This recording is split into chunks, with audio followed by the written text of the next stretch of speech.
கண்ணை மூடுனா கனவுல நீதானே அப்படிங்கிற மாதிரி ஆகிப்போச்சுங்க என்ற பொழப்பு. எங்கே கடைக்கும் கூட போகாமல் சூட்டி போய் உட்காந்து பூ கட்டிட்டு இருக்கிறான்னு பார்க்குறீங்களா? எங்கேயும் இல்லைங்க. நம்ம வாழத்தோட தையங்கோயிலுக்கு தாங்க. ஏன்னா போன மாதமே நாங்கள் வந்து போகலான்னு முடிவு பண்ணியிருந்தோங்க.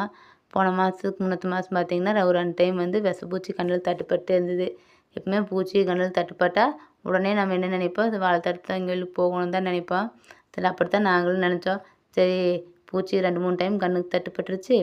சரி நான் இந்த வர ஞாயிற்றுக்கிழமை அன்னைக்கு கடை லீவு தானே, லீவ் டைம் தான் போக முடியும், லீவ் அன்னைக்கு போய்க்கலான்னு முடிவு பண்ணி விட்டோங்க. அந்த ஞாயிற்றுக்கிழமைன்னு பார்த்திங்கன்னா ஏதோ ஒரு இலவு சோழி வந்துடும். வேறு ஏதோ ஒரு தவிர்க்க முடியாத சூழ்நிலை ஆகி போகுங்க. இந்த 2, 3 வாரமாக நாங்களும் இந்த வாரம் போகலாம் அடுத்த வாரம் போகலான்னா எங்களால் போகவே முடியலைங்க. அப்புறம் ஐயன் சும்மா இருப்பாருங்களா, என்கிட்ட வரேன்னு சொல்லி போட்டு இன்னும் வராமல் இருக்கிறையா அப்படின்னு சொல்லி போட்டு வாழைத்தோட தையனை பொறுத்த வரைக்கும் எப்படின்னு பார்த்திங்கன்னா நம்ம போகணும்னு நினச்சி உடனுக்குடனே வந்துடணுங்க. அப்படி இல்லைன்னு நம்ம கண்ணுக்கு தட்டுப்பட்டே தான் இருக்குது. இப்போ அதே மாதிரி தான் ஆகிப்போச்சுங்க.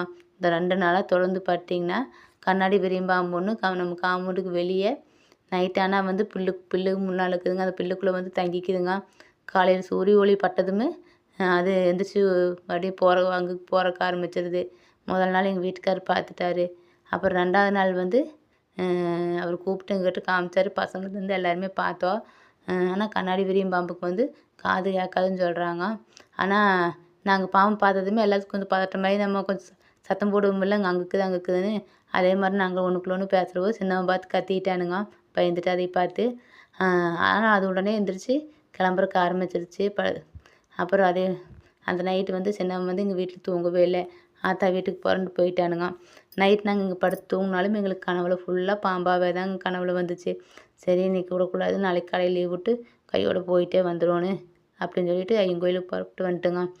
வந்து கோயிலில் வந்து குதிரைக்கிட்ட சாமி கும்பிட்டு வெளியே கொடி காமித்துக்கிட்டுலாம் சாமி கும்பிட்டு போட்டு உள்ளே போய் வாழைத்தோட்ட தேனியும் பார்த்து இதுக்கு மேலே எங்களுக்கு வந்து எதுவும் எந்த பூச்சி கண்ணில் தட்டுப்படக்கூடாது, பசங்களும் நல்லா பயந்துட்டாங்க, இனிமேல் அந்த மாதிரிலாம் எதுவும் ஆகக்கூடாது சாமி, நீ தான் காப்பாற்றணும் அப்படின்னு சொல்லி சாமி கும்பிட்டு போட்டு கோயிலுக்கு வெளியே வந்து சுற்றி கும்பிட்ற இடத்துல பார்த்திங்கன்னா நாகர் சிலைகள்லாம் நிறைய இருக்குது. அதுக்கு வந்து மஞ்சளும் குங்குமம் வாங்கி போட்டு சாமி கும்பிட்டு போட்டு கொஞ்சம் நேரம் உட்காந்துருந்தேங்க. அது நீரெல்லாம் எடுத்து வீட்டுக்கு தெளிச்சு விட்றதுக்கு நீரும் அங்கே டப்பா கொண்டு போயிருந்தோம். நீர் எடுத்துகிட்டு வந்துட்டேங்க. நீர் எடுத்துகிட்டு வந்தால் வீட்டில் வந்து தண்ணியில் கலக்கி வீட்டை சுற்றி தெளிச்சு விட்டோம்னா அதுக்கப்புறம் பாம்பு நம்ம கண்ணில் தட்டுப்படாதுன்னு ஒரு நம்பிக்கைங்க.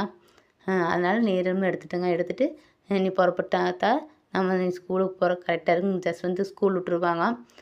அப்போ நம்ம இங்கேருந்து கிளம்புறக்கும் அங்கே போய் சேர கரெக்டாக இருக்குன்னு சொல்லிட்டு புறப்பட்டுங்க. நாங்கள் அங்கே போனதும் 10 நிமிஷத்தில் ஜஸ்வந்துக்கு ஸ்கூல் விட்டாங்க. அவனையும் கூப்பிட்டு வீட்டுக்கு கிளம்பி வந்தாச்சுங்க.